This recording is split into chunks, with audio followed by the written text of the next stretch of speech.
ganon. Hindi daw sila yung nakakaalam nitong mga balikatan exercises or kung may additional EDCA sites in the near future or in next year. Yung balikatan po ay isa lamang as of now. And yung EDCA sites, wala pong as is lang. No? I think it's 9 EDCA sites. No? Wala pong nadadagdag as of now. How about next year? This year? Next year. Next year, as of now po, wala pa pong for next year. Wala. Kasi hindi pa po natatapos yung iba eh. So as of now, wala pa po. Ito na nga, Franz Castro, umarangkada na naman ang pagmamagaling kahit walang kaalam-alam. Castro, binatata ni Jimbo Aquino. Pero bago ang lahat, maaari kayong mag-subscribe para maging updated sa mga issue at bagong mga balita. Nagmistulang tanga nga itong si Castro matapos subukang pahiyain ang Chairman of National Defense na si Jimbo Aquino sa nangyaring interpelasyon. Castro natameme matapos resbaka ni Jimbo. Narito ang buong detalye. Is recognized to interpolate the sponsor. Thank you, Mr. Speaker. Magandang umaga po sa ating lahat, lalong-lalo na po sa pamilya ng DND na nandito po sa pamumuno po ni Secretary Gilbert Teodoro. At syempre po sa ating pong makisig na sponsor ng ng budget ng DND, si Kong Joboy. Magandang umaga po sa ating lahat. Sa una sa lahat, nagpapasalamat ako doon sa pagbibigay ng data na hiniling ko during the budget briefing noong sa DND. Okay, so yung unang tanong ko po, Mr. Speaker, kaugnay dito sa AFP Modernization Program funds from 2010 to 2024. So nakalagay po dito yung total released ay 291.61 billion. So, ang ibig sabihin po ba nito ay mula nung 2010 hanggang sa kasalukuyan po, 2024? Yes, Madam Honorable Castro, yan po ang total. Yes. Subtotal po ng Okay. So, halos naman na maximize yung utilization. How about yung mga unprogrammed appropriation? So mula po sa 2013 hanggang 2024, meron po yung 98,862,180,000. So magkano na po dyan yung total na napondohan mula para sa unprogrammed appropriations po?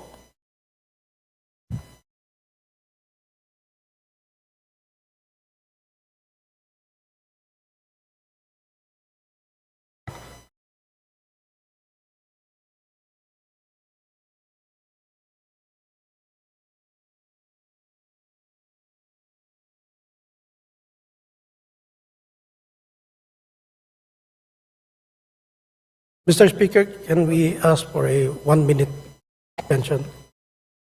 Suspended.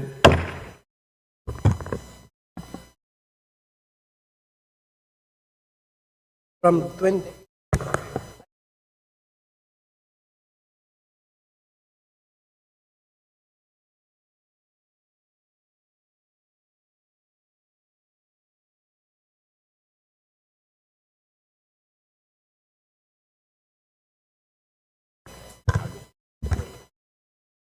Session resumes. Thank you, Mr. Speaker. Honorable Castro. Ang total po mula ng is 19,971,441. Yan po ang total allotment.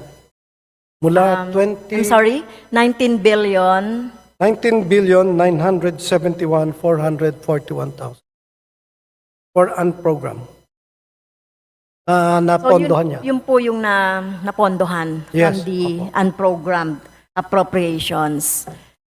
Kasi ang next na tanong ko ngayon, we have sa NEP po, di ba, yung unprogrammed or for modernization, yung yung pong yung pong hinihiling no na pondo for modernization this 2025 is 50 billion. Tama po. Tama po yun. And then 20 billion for unprogrammed appropriations. 25 billion. 25 billion for unprogrammed appropriations.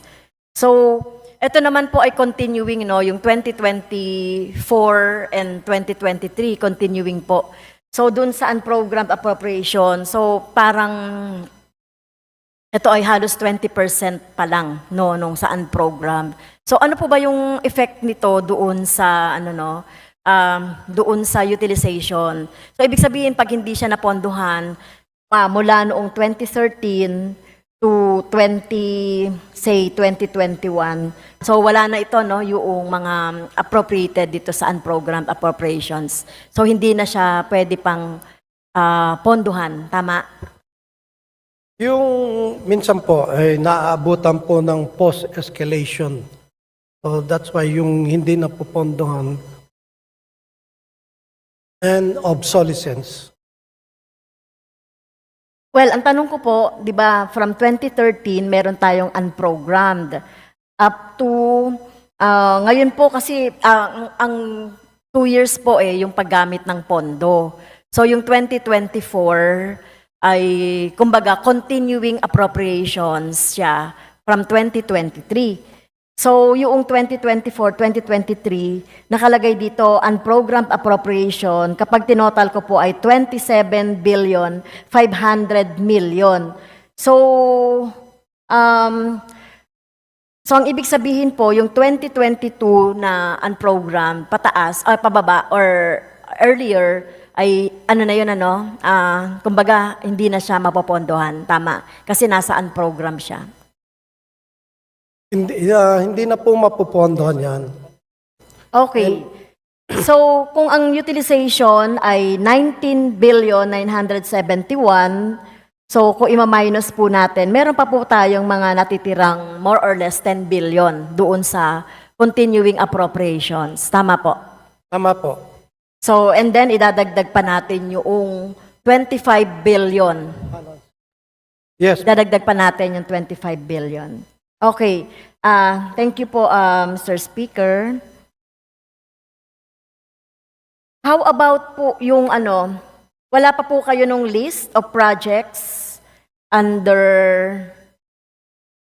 okay.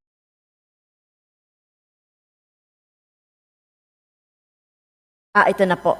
So, thank you po dun sa list of projects for 2025 tsaka yung unprogrammed. Okay, next topic, Mr. Speaker, distinguished sponsor, yung measures taken to ensure international military activities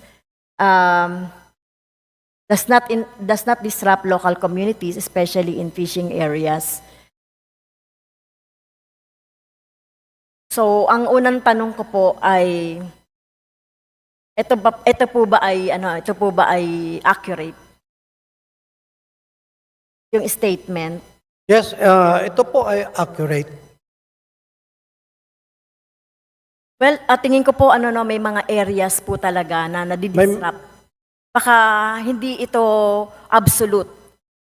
'Di ba? So hindi nadidisrupt kasi may mga po kami mga report po kami na kung saan nagkakaroon ng mga balikatan exercises kasi ang dami na po no? Ang dami na pong mga balikatan exercises. So ilan nga po yung mga balikatan exercises this year? Ang ating AFP ay handa pong tumulong. They're willing also sit down. Ano pong mapag-usapan kung may gustong imungkahi, especially galing po sa inyo, galing kanino man, para lang po sa maging maayos ang pag ano ng programa. Well, ilan nga po yung balikatan exercises this year?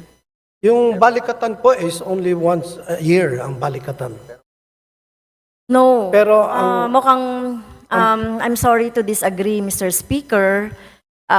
Mayroon tayong mga balikatan exercises po sa iba't ibang mga areas.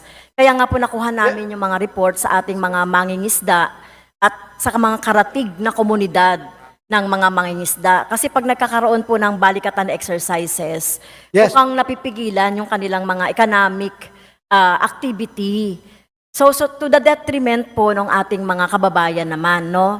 Dahil dito sa balikatan niya, halimbawa, dito sa may parting norte, no, na nagkaroon, like yung Batanes, no, siguro, hindi lang siguro nababanggit yan or hindi nababalita. So nakakarating po sa amin na yung mga karatig na mga kabuhayan ng mga communities natitigil dahil nga doon sa alba ginagamit yung ating katubigan, yung ating dagat sa mga balikatan exercises. May ginawa pang pagpapasabog, no, ng barko na as part of the exercises. So ito ay hindi ko pa nakuha yung exact na damage niyan doon sa mga bahura or mga damage niyan doon sa mga doon sa mga katubigan. So tell me frankly po at accurately, ilan po yung mga balikatan exercises ng 2024? ang Mr. Speaker, ang balikatan po isang beses lang po sa bawat lugar, relocation. Every 3 years. Ilang lugar po sa ating bansa yung nagkaroon ng balikatan exercises maliban sa sinabi ko na po na Batanes? Four or five places, Your Honor. Okay, ano po itong mga 5 places? Ito po ay nasa Tarlac, Zambales, Lawag City, Palawan, and Cobra Island, Lubang. And Batanes? Wala pong Batanes. Ano po Wala yung pong nangyari exercise doon sa Batanes. Ano po yung exercises na naganap doon sa Batanes? Kasi sinabi po sa amin na meron din pong naganap doon at ni-report na nagkaroon ng nagkaroon ng disruption. Yung Batanes po ay last year po yun. Okay, nung last year. So yun po, yung sa Zambales po, yung nagsabi sa amin na nagkaroon po ng naging problema. So ganito lang po, kung natitiyak natin yung ating mga local communities at yung ating mga fisher folks and including mga farmers po natin, dapat matiyak po na hindi na-disrupt yung kanilang mga kabuhayan.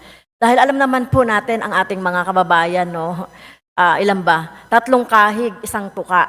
No, lalong-lalo na ngayon sa sitwasyon ng ating mga mangingisda na kung ilang araw yan na magkakaroon ng mga exercises ay nadidisrupt yung kanilang kabuhayan. Ngayon nga sa bahagi ng Zambales, sa bahagi ng Palawan, nagkakaproblema na tayo dahil dito sa issue natin sa West Philippine Sea. No? At kaya dapat po na ma-ensure nagkaroon na po ba ng study or pag-aaral doon sa mga lugar, mga communities po na may mga konting disruption ng kanilang mga kabuhayan at mga social activities. Nagkaroon po ba ng ganon?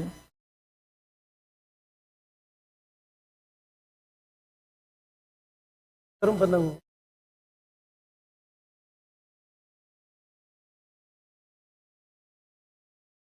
community?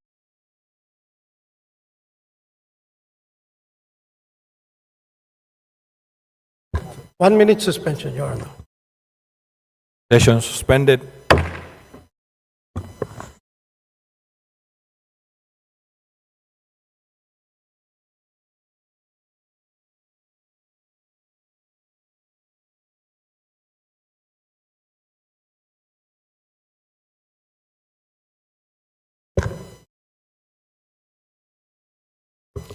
Session resumes. Yes, Your Honor. First, Ang ating pong programa, bago mag-umpisa po ang balikatan ay bumababa po sa community, sa LGU na magiging affected. At bago mag-umpisa ay namimigay po ng katulad ng AX, TUPAD, mamimigay po, no? Para sigurado na they will be engaging with DSWD, no? Para sa mabibigay ng mga kabuhayan doon sa mga lugar na magiging affected. And the AFP ensures the safety of the local communities during international military activities by engaging in deliberate planning, conducting both initial and final site surveys. They also prioritize coordination and collaboration with local government units. Additionally, the AFP carries out humanitarian civic assistance activities, which includes community health engagement, engineering civic action programs, civil military engagements, and civil affairs team activities. Well, nandito po yon sa isinabmit po ng AFP. So, ang inaasahan ko po, no, so, though maganda yung okay naman yung may LGU, pero doon sa mga komunidad, mga different organizations, civic organizations na nandoon, lalong-lalo na sa mga mangingisda at mga magsasaka, yung ating mga komunidad ay dapat ay nakukonsulta rin.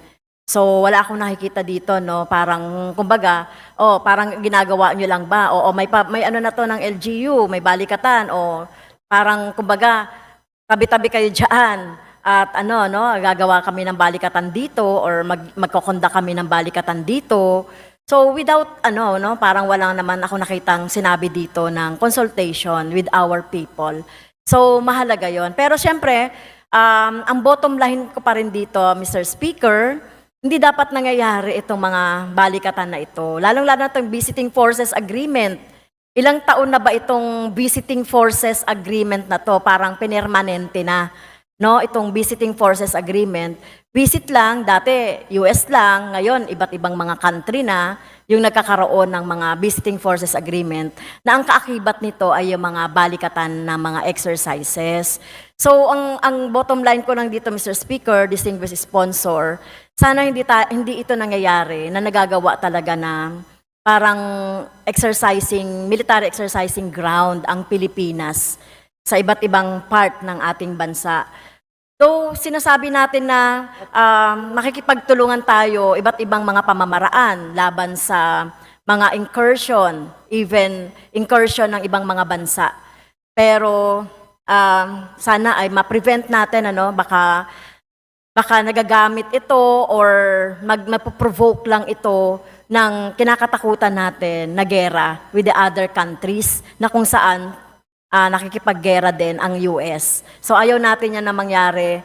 So yun nangyayari halimbawa doon sa Palestine, yung nangyayari doon sa Afghanistan, etc. At ayaw nating mapasama doon. No, kasi halimbawa itong nangyayaring ganito na balikatan, kinakapacitate, no, yung mga sundalo, yung ating mga military uniform personnel. But later on, magbubunga rin ito ng parang nagpo-provoke ito, no, ng parang kumbaga yung baka lumala pa yung ating makikipagrelasyon sa ibang mga bansa kaugnay dito po. So yun. Sa pakikipag-usap ko, Mr. Speaker, distinguished sponsor, sa DFA, kasi tinanong ko si Secretary Teodoro kung ano pa ba yung mga plano sa 2025 na mga balikatan exercises at kung meron pang madadagdag na mga EDCA sites. Ang sabi po ni Secretary, if I remember it right, ang DFA daw yung nakakaalam. So, well, ako po ay nakipagpulong sa DFA, now no less than the Secretary of DFA Manalo, Secretary Manalo, and Sabi nila hindi, wala daw ganon. Hindi daw sila yung nakakaalam nitong mga balikatan exercises or kung may additional EDCA sites in the near future or in next year. Yung balikatan po ay iisa lamang as of now. And yung EDCA sites, wala pong as is lang. No? I think it's 9 EDCA sites. No? Wala pong nadadagdag as of now. How about next year? This year? Next year. Next year, as of now po, wala pa pong for next year. Wala. Kasi hindi pa po natatapos yung iba eh. So as of now, wala pa po. Yung palang 9 EDCA sites. Hindi, anong natatapos po? Hindi po natatapos ang EDCA. Kasi yung EDCA po, ginagawa po yung parang military camp ng US sa ating mga kampo. At yan po ay nakadistribute 9 areas po. At palagay ko hindi yan natatapos soon. No? O patatanggal natin ang US dyan sa mga kampo ng mga military. No? So nililinaw nyo ba by next year? O as of now, wala pang plano na magdagdag ng EDCA site? Wala pa po. Wala pa po. Okay. How about the balikatan exercises sa ibang mga bansa?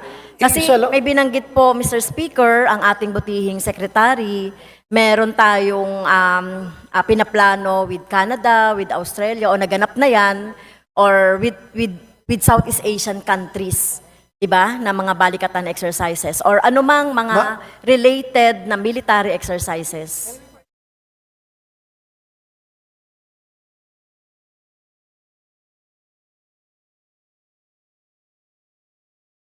Yung balikatan po is so far isa. Pero yung sa Australia and Japan, pagka napirmahan na yon, meron din po yun. No? And yung sa maritime operability sa Korea. No. Lahat ng bansa. High seas dun sa may freedom of navigation, no, sa high seas. Well, nalilito po ako dun sa sinasabi niyong ang balikatan ay iisa. Kasi pag sinabi nating mga balikatan ay this includes na yung iba't iba pong mga military exercises po. Be it maritime, whatever yung sinabi niyo po kanina, with one country or with other countries. So yun po yun. So ang sinasabi ko po ay, ang tinatanong ko po ay, well, mukhang natapos na yung with the Japan. Natapos na po ba yung RRA with Japan, yung exercises doon, at saka with Australia? Or tuloy pa rin po yan hanggang next year? Matutuloy po. Matutuloy po. At yung ay hindi pa na-ratify. Okay. And- So yung, parang may nabasa rin po akong report about yung parang military exercises with the Vietnam or other Southeast Asian countries. Maritime Coast Guard exercises. Okay, Coast Guard. Okay, thank you po, Mr. Speaker. So ang malinaw, no, tuloy-tuloy pa rin yung balikatan exercises with Tuloy-tuloy other po. countries, including na yung mga Southeast Asian countries, iba't ibang with the PCG, etc. Okay, yung last na tanong ko po, Mr. Speaker, natanong ko na rin po ito sa CHR. Ito po yung 2016 incident na may sumabog na UXO, explosion incident. And this is 2016 pa po naganap ito, March 25. Mr. Speaker, 3 children died due to an explosion of unidentified explosive ordnance or UXO. At meron po ditong namatay na tatlong menor de edad, 2 magkapatid, at saka isang kapitbahay, at isa pa pong na-injure. So, hindi po maganda yung nangyari doon sa katawan ng ating mga biktimang mga kabataan. So, idinulog na po ito sa opisina ang kaso sa pagkamatay ng 3 menor de edad Hindi ko na lang po babanggitin yung mga pangalan dahil sila ay namatay dahil sa pagsabog ng UXO malapit sa sitio Kibaritan sa Bukidnon. Walang taon na po matapos ang malagim na insidente ay wala pa rin nakukuhang hustisya ang mga naulilang pamilya ng 3 bata. So, itong bang UXO, hindi rin ako pamilyar kung ano tong UXO, no, na pakalat-kalat malapit dito sa sitio Kibaritan. At ang report po, natagpuan ito sa baba ng burol malapit sa isang elementary school. So, bakit po kaya ganun? May mga ganyan na mga pakalat-kalat doon sa isang community. No, by the way, ito po yung itong community na to ay parang reserve military may purposes, pero may parcel diyan na para doon sa ating mga community at katutubo, part ng mga may mga ilang mga katutubo at yung ilan pa po diyan pamilya ng mga militar, yung mga retired military. Naitanong ko po sa CHR, Mr. Speaker, distinguished sponsor, at ito pala ay naimbestigahan nila ng nangyari po ito Good Friday pa, Nangyari ito Good Friday, March 25, 2016. At ang findings po ay inamin naman ng military na talagang may pagkukulang doon sa doon sa pangyayaring 'yan. Kaya lang po familiar ba ang DND dito sa insidente na ito, Mr. Speaker?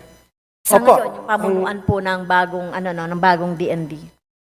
Yes, sa totoo po lang, nagkaroon ng investigation report na yung mga bata po ay pumasok sa isang military reservation and training area which is off limits to civilians.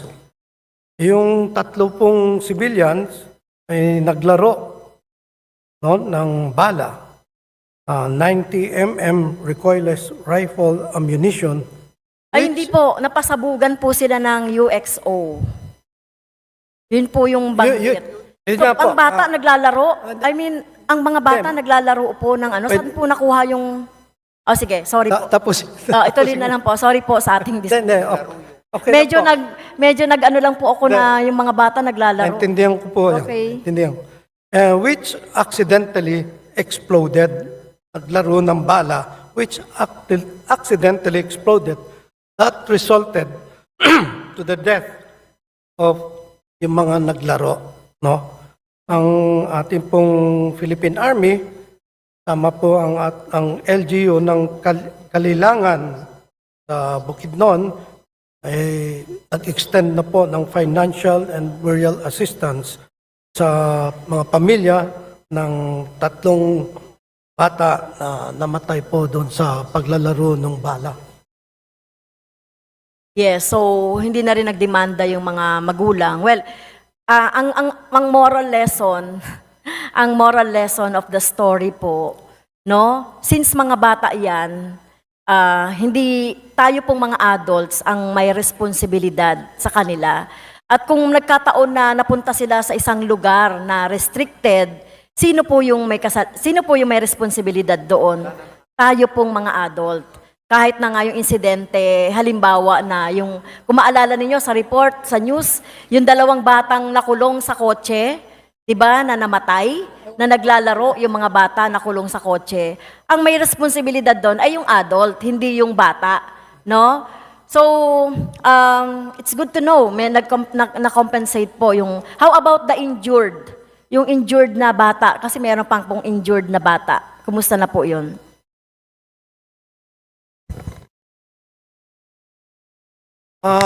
Ipapacheck po kaagad natin ngayon, After this, ipapacheck kaagad natin in regards dun sa tanong nyo dun sa injured na bata.